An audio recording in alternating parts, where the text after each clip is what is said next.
സമീപകാലത്തൊന്നും ഇത്രയ്ക്ക് സങ്കടകരമായ കാഴ്ച മലയാളികൾ കണ്ടിട്ടില്ല. കഴിഞ്ഞ ദിവസം ഈ വീഡിയോ കണ്ട് കരഞ്ഞവരായിരിക്കും നമ്മളെല്ലാവരും. കാരണം അത് അങ്ങനെ അത്രയ്ക്ക് മനക്കെട്ടിയുള്ളവർക്കേ കണ്ടിരിക്കാൻ പറ്റുള്ളൂ.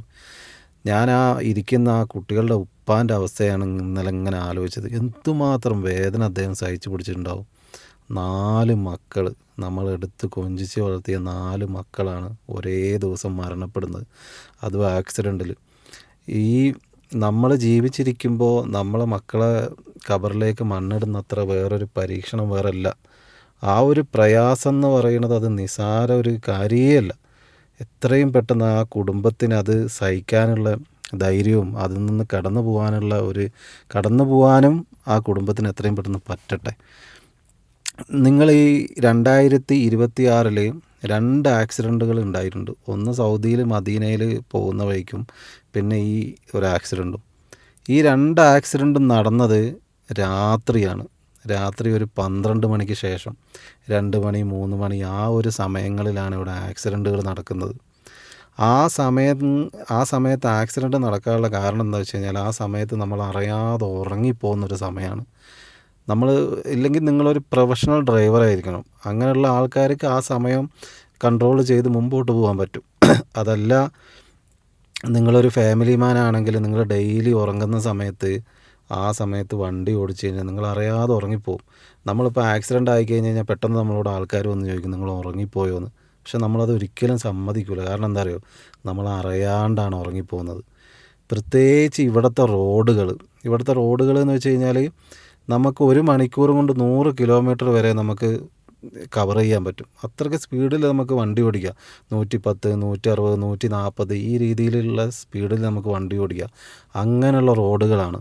അതുമല്ല, ഓട്ടോമാറ്റിക് വണ്ടിയാണ്. ഗിയർ മാറുന്ന സമയത്ത് നമുക്ക് കുറച്ച് ഇതുണ്ടാവും. ഇത് ഓട്ടോമാറ്റിക് ആകുമ്പോൾ നമ്മൾ അനങ്ങാതിരുന്ന് ഓടിക്കുമ്പോൾ ഉണ്ടല്ലോ, ഈ 2 മണി 3 മണി സമയത്ത് നമ്മൾ അറിയാതെ ഉറങ്ങിപ്പോവും.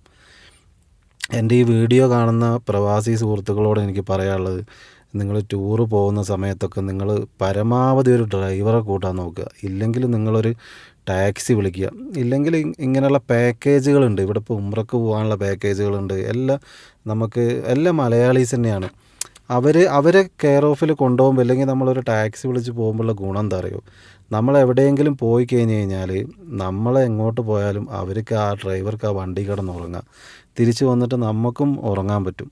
അപ്പോൾ സുഖമായിട്ട് നമുക്ക് അങ്ങോട്ടും ഇങ്ങോട്ടും യാത്ര ചെയ്ത് വരാൻ പറ്റും. അതല്ല, ഈ 400-300 കിലോമീറ്ററിൽ വണ്ടി ഓടിക്കുമ്പോഴല്ലോ ഓട്ടോമാറ്റിക്കായിട്ട് നമ്മൾ ഉറങ്ങിപ്പോവും.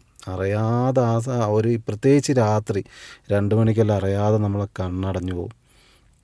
അത് ആക്സിഡൻ്റ് ഒരിക്കലും നമ്മൾ മനഃപൂർവ്വം വരുത്തുന്നതല്ല, അതറിയാതെ സംഭവിച്ചു പോകുന്നതാണ്. പക്ഷെ പരമാവധി വിദേശങ്ങളിലൊക്കെ വന്നിട്ട് താമസിക്കുന്ന സമയത്ത് നമ്മളിങ്ങനെയുള്ള ലോങ് ഡ്രൈവൊക്കെ പോകുമ്പോൾ വളരെയധികം ശ്രദ്ധിക്കണം.